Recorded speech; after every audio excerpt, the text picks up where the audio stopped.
Welcome into the In the Money podcast for KeenelandSelect.com for Sunday, October 9th at Keeneland. Tom Leach and Jim Goodman here. Jim, the director of mutuals and simulcasting for Keeneland, and we want to take a look at the two graded stakes on the Sunday card. We'll start in the 8th, the Grade 3 Bourbon on the turf at a mile and a 16th for 2-year-olds. Always draws a big field, good betting race. Who did you land on, Jim? Tough one. I mean, this is another one of those races. We got a full field, and it's one of those you can make a case for a lot of them. I wound up going with very, very lukewarm with Heaven is Waiting for Chad Brown. He broke his maiden first out at Belmont. It was no secret. You know, Chad Brown first starters do well, and he also does well with all 2-year-olds. So broke his maiden on turf moving a mile 16th, which is a tough thing to do at Belmont. And then they ship him down here. Kenneth and Sarah Ramsey have him obviously want to start their win streak at Keeneland and go through this weekend and be the leading owner again for the umpteenth time in a row. So you always think Ramsey's got a shot here. So Heaven is Waiting would be my choice here, but I also like the other Chad Brown, Ticonderoga, and Castellano gets this one. That tells me that maybe this one's a little better meant. Took him 2 to break his maiden, but broke it easily at Belmont at a mile. Stretches out to a mile and 16th here. All right for Keller Gordon. Did not break his maiden. Broke his maiden in the juvenile at Kentucky Downs, which is pretty impressive at 7 furlongs at 44-1. Blew up the tote board that day in September at Kentucky Downs. Keep Quiet for Giroux and Cassie. Royal by Nature, the 6 for Brad Cox. You always got to put him in there. And It's Your Nickel for Kenny McPeak. Started out on the dirt at Belmont, put him to the turf at Saratoga, and he came from well out of it at 30-1. And I remember that day because one of the guys that works with me at Red Mile came in and said, "Did you have McPeak's horse today?" And I looked up, nope, paid $62. So It's Your Nickel is the other one. The last one that I would throw in there is a horse called Real Creel, the 13, if he gets in off the also eligibles, because that was the horse, if you remember, I told you, Tom, a few weeks ago, that got me into the HC. That was the horse that Asmussen and Lannery's first-time starter at Kentucky Downs in the last race, and I passed 13 people to get the second on that 10-1 shot. So if Real Creel gets in, he looked good that day. Got a shot. I don't know how good he is. Lannery got to a fairly easy lead that day, and he was on the 1 hole. Now he's going to be in the 13 hole if he gets in. So that's the running the gamut there, but the 11, Heaven is Waiting, and Ticonderoga, the 2 Chad Brown horses, I think, are probably going to be the favorites here. I liked about all the ones you mentioned, but I ended up going to one you didn't mention, which is Ancient Warfare. And Cassie's not a big first-out winner. He's usually better with a race under their belt, and this horse won first out. Did not run well as the favorite at Kentucky Downs. So I'm going to excuse that, mainly because if he runs back to the first effort on the stretch-out, you get a good price, and I like Le Peru taking the ride. He's really good on this turf course. So I'm going to take Ancient Warfare, but it's not a real strong conviction. But I like the price. I think I'm going to get there for a Mark Cassie trainee. So 10 Ancient Warfare. I will also use him with in exactas the 2 Chad Browns you mentioned, the Kenny McPeak horse, It's Your Nickel, who beat a well-regarded Chad Brown horse in that last race up at Saratoga. And then the 1 Bird's Eye View I'm going to take a look at. Ran decently with not a great trip in the Grade 2 with Anticipation up at Saratoga, and I think might get overlooked in here.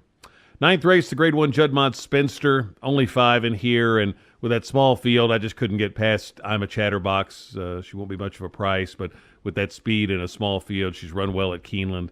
I couldn't get past her. What I think the play for me will just be an exacta box with her and Paid Up Subscriber, who's really gotten good this year and might be good enough to win this. Last race was a nice one.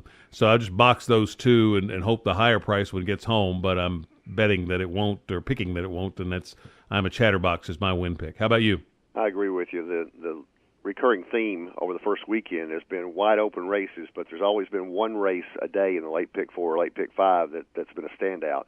And it's AP Indian on Friday, it's Tepin on Saturday, and today it's Chatterbox. And I think I'm a Chatterbox. I saw Doug Bradar down there when they drew for Sunday, and I think he's happy. We only got 5 horses in there, and she's training great. If you look at her, she's had bullets the last 3 times. And Giroux goes to to New York on Saturday to ride a couple of grade ones for Chad Brown, but comes back Sunday to ride this one. I think I'm a Chatterbox is a great bet, and I would also agree that Paid Up Subscriber is the only one that could beat her if she stumbles a little bit. And I would put a Colt Exacta together there as well, and I would single Chatterbox in the pick 4. Well, let's move to that pick 4 then. What's your late pick 4 ticket look like? Okay, building on Chatterbox, I can go deep everywhere else because I've only got the single there. So in the 7th race, I would go 5 deep with a 4, 5, 6, 7, 9. My top pick there would probably be the 6-horse Danita's Ruler because of the success at Keeneland 2 for 2 and the success at this tricky 7 furlong distance. So my top pick is Danita's Ruler the 6, but I would also use Diamond Earring the 4, Marquis Miss the 5.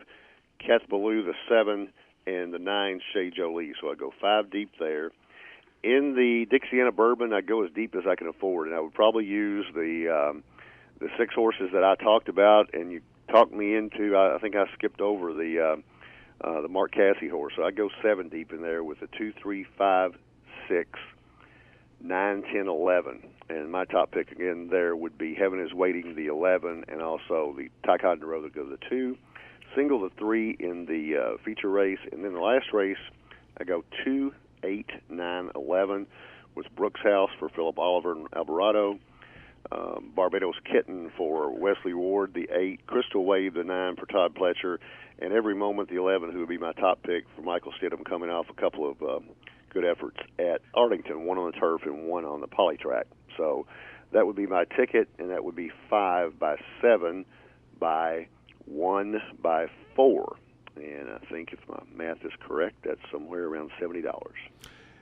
I'm going to use Paid Up Subscriber in the Spinster as well as I'm a Chatterbox, so that's going to limit the ability to go deeper as you did in some of the other legs. The first leg, Kath Ballou was my pick, but Danita's Ruler's also on my ticket, Shea Jolie and Theophilia, the other ones. I'm going to use all 5 I mentioned in the Bourbon, Ancient Warfare, the 2 Chad Browns, It's Your Nickel, and Bird's Eye View. Use Chatterbox and Paid Up Subscriber in the Spinster. And then the last leg, I would like Crystal Wave a lot in there. And I think if she doesn't win, then the next most likely is the 8. So I'm just going to use those 2. So I'm going to go 4 by 5 by 2 by 2 for a $40 ticket in the late pick 4 on Sunday. Best of luck on your Sunday wagers. Remember that it's 2 times the points on winning exactas, tries, and supers if you wager through KeenelandSelect.com. We'll be here with a podcast every racing day of this fall meet leading up to Breeders' Cup at Santa Anita early next month. So exciting times if you are a racing fan. One reminder, the Red Mile simulcasting facility for Keeneland in the Lexington market will be open for Columbus Day. Some of the tracks around the country are having nice Columbus Day cards, so you can take advantage of that. And, of course, always wager through KeenelandSelect.com as well. But if you're in the Lexington market, simulcasting will be available on Columbus Day at the Red Mile. That's going to do it for this edition of the In the Money podcast from KeenelandSelect.com.